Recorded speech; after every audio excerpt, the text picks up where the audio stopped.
স্বাগতম। আজকে হচ্ছে 25শে বৈশাখ, আর সেই 25শে বৈশাখ উপলক্ষে আমাদের পাড়াতে হচ্ছে এখন রবীন্দ্র জয়ন্তীর অনুষ্ঠান। এখনো রবীন্দ্র জয়ন্তীর অনুষ্ঠান শুরু হয়নি, আর কিছুক্ষণের মধ্যে রবীন্দ্র জয়ন্তীর অনুষ্ঠান শুরু হবে। তো তোমাদেরকে একটাই রিকোয়েস্ট করব, কোথাও ব্লগটা স্কিপ না করে পুরো ফার্স্ট থেকে লাস্ট অবধি তোমরা দেখতে থাকো আর আমার ব্লগটা এনজয় করতে থাকো। এখন মানে প্যান্ডেল সবে সাজানো গোছানো হচ্ছে, একটা ছোট্টখাট্ট করে রবীন্দ্রনাথ ঠাকুরকে করজোড়ে করিয়া প্রণাম। আমাদের পাড়ায় শুরু হচ্ছে রবীন্দ্র জয়ন্তীর অনুষ্ঠান, তো তোমরা সবাই দেখতে থাকো। আমি হয়তো আর বেশি কিছু বলবো না, এবার জাস্ট আমাকে ক্যামেরার পেছনেই দেখা যাবে, সেই জন্য তোমাদের সাথে এখন দেখা করে যাচ্ছি। আর মেকআপ দেখে তো বুঝতেই পারছো যে আজকে নিশ্চয়ই কিছু একটা আমি করতে চলেছি, তো সেটাই দেখার জন্য পুরো ফার্স্ট থেকে লাস্ট অবধি তোমরা দেখতে থাকো।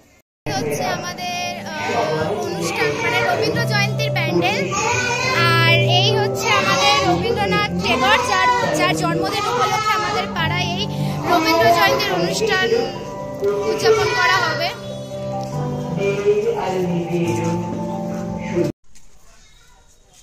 কবিগুরু রবীন্দ্রনাথ ঠাকুরের 164 বছরের জন্মশতবার্ষিকী উপলক্ষে আমাদের এবছর দ্বিতীয় বর্ষ। আজকের এই সান্ধ্যকালীন অনুষ্ঠানে আমরা সকলে উপস্থিত হয়েছি আমাদের তরফ থেকে এই নবোদয় নন্দিনী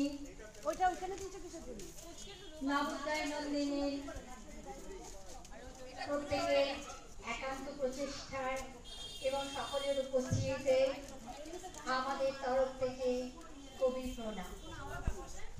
আমাদের অনুষ্ঠানে শুভ সূচনা শুরু হবে প্রদীপ প্রজ্বলিতের মাধ্যমে। প্রদীপ প্রজ্বলন করবেন আমাদের এখানকার বিশিষ্ট একজন ব্যক্তি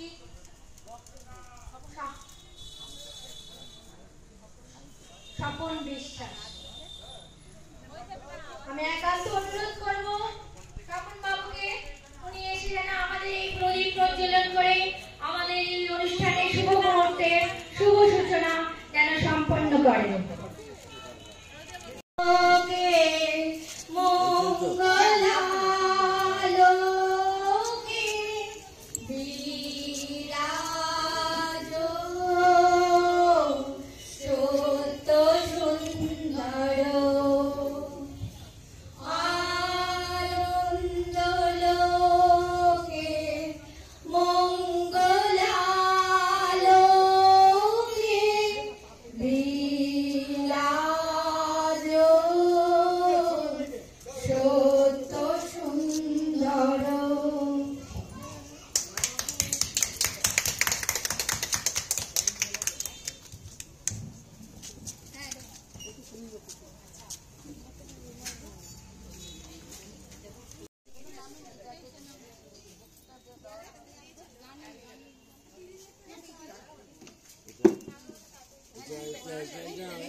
কিছুক্ষণ আগেই রবীন্দ্রনাথ ঠাকুরকে স্মরণ করে আমাদের পাড়ায় এই প্রদীপটি প্রজ্বলিত করা হলো। আজকের একটি বিশেষ দিন, সেটা হচ্ছে রবীন্দ্রনাথ ঠাকুরের জন্মবার্ষিকী উপলক্ষে যে অনুষ্ঠানটা করা হবে সেটারই সূচনা হলো এই প্রদীপ প্রজ্বলিতের মাধ্যমে। আজকে আমরা কিন্তু এই দেশেরই মানুষ, আর এই দেশেরই একজন বিশ্বকবি রবীন্দ্রনাথ ঠাকুরের জন্মশতবার্ষিকী পালন করতে আমরা এখানে উপস্থিত হয়েছি। কিন্তু সবার আগে আমাদের দেশ, যেই দেশে আমরা জন্মগ্রহণ করেছি, যেই দেশে জল, হাওয়া, মাটি, বায়ু আমরা প্রত্যেকে অনুভব করি প্রতি মুহূর্তে। তাই এই দেশের বীর শহীদ এবং এই দেশ রক্ষা করার জন্য যারা দীর্ঘদিন ধরে আমাদের এই ভারতবর্ষের প্রতিটি সীমান্তে প্রহরীর মতো রক্ষা করে চলেছে, তাদের প্রতি আমরা এবং যে ধরনের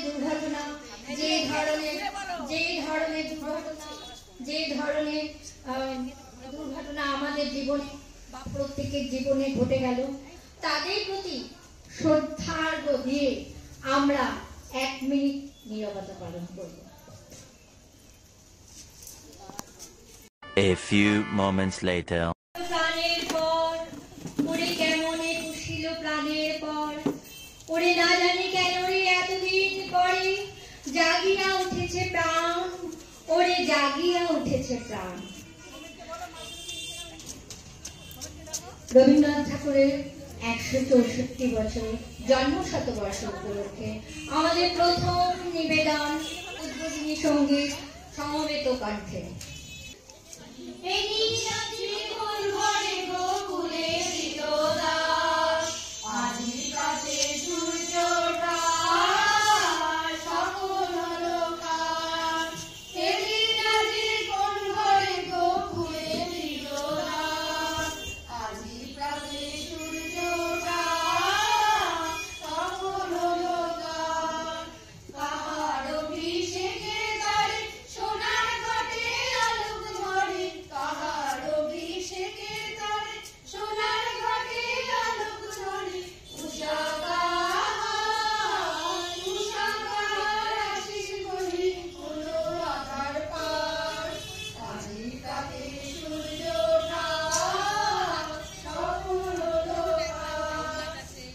উদ্বোধনী সঙ্গীত শেষ হওয়ার পর এবার আমাদের পাড়ার দুষ্টু বুড়ো মানে কিয়ান একটা আবৃত্তি পাঠ করে শোনাবে।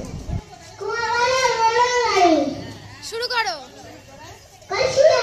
হ্যাঁ, তারপর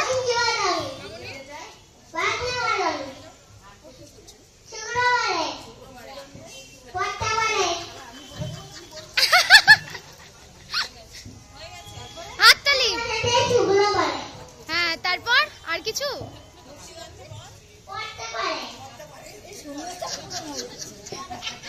শুরু করো। আমাদের অনুষ্ঠানে সঙ্গীত পরিবেশন করবে শ্রীকর্ণা ঠাকুর।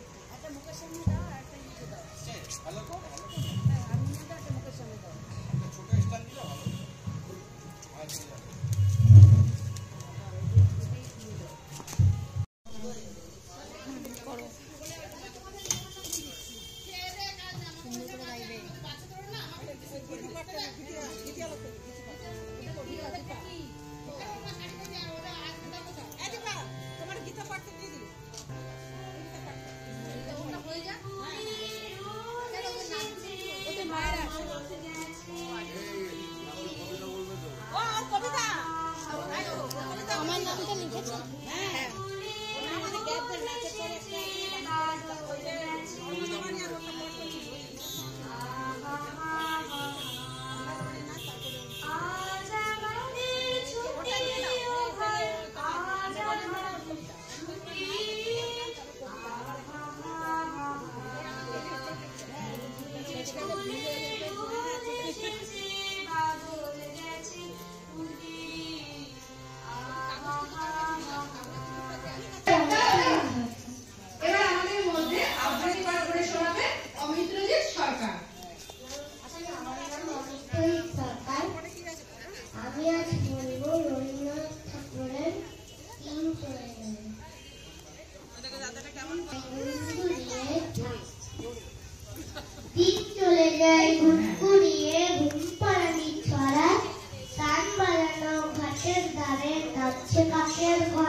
কবিতা পাঠ দীপা ঘোষ।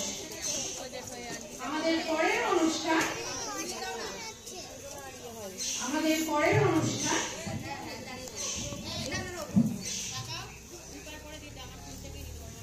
আমাদের এই পরের অনুষ্ঠানে কবিতা পাঠ করে শোনাবেন দীপা ঘোষ।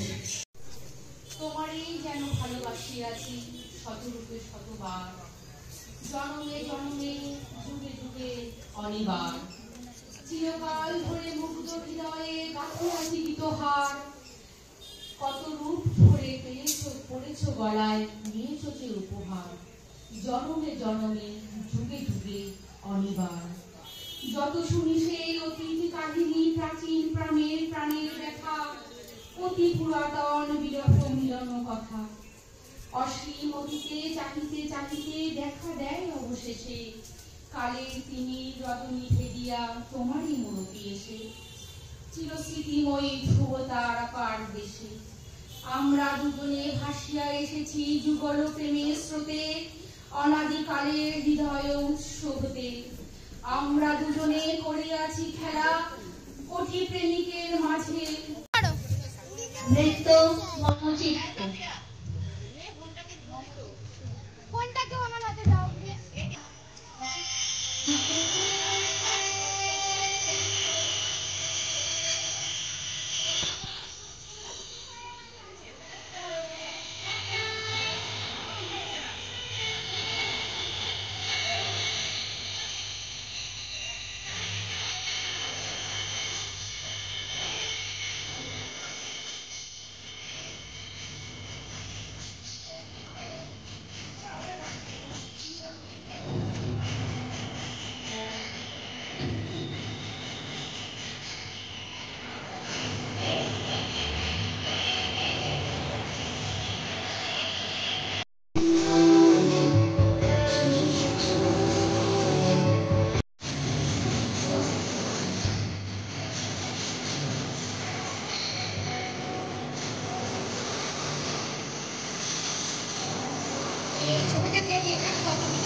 সঙ্গীত পরিবেশন সুচিত্রা চক্রবর্তী।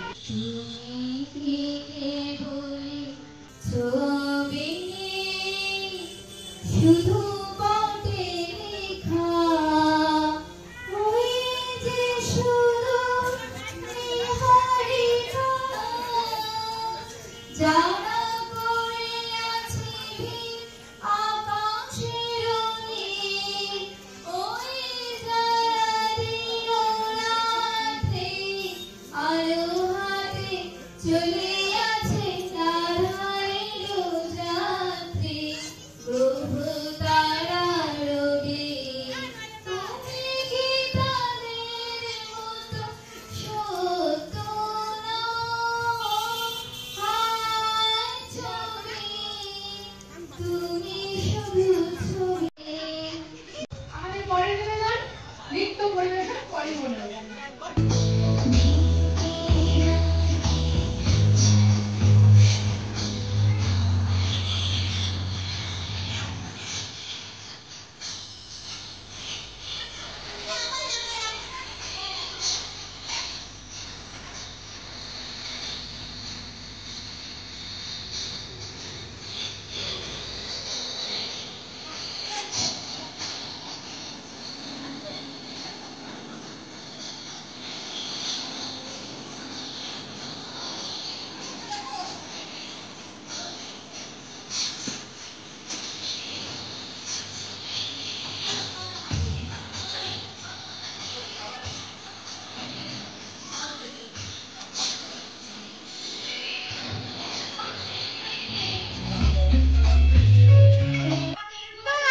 তোমরা সেই ফার্স্ট থেকে লাস্ট অবধি দেখলে আমার নাচ ভীষণ খারাপ হয়েছে, আমি ভালো বলবো না। তো যাই হোক, আমার ব্লগটা আমি এখানেই শেষ করছি। তোমরা সবাই ভালো থেকো, সুস্থ থেকো। আজকের ব্লগটা এতটুকুই থাকলো। কেমন হয়েছে কমেন্ট করে অবশ্যই জানিও। কাকিমা একটু টাটা করে দাও সবাইকে। সবাই টাটা করে দিচ্ছে। চলো, আজকের ব্লগটা এখানেই শেষ করলাম। কমেন্টে জানিও কেমন লাগলো। Bye bye.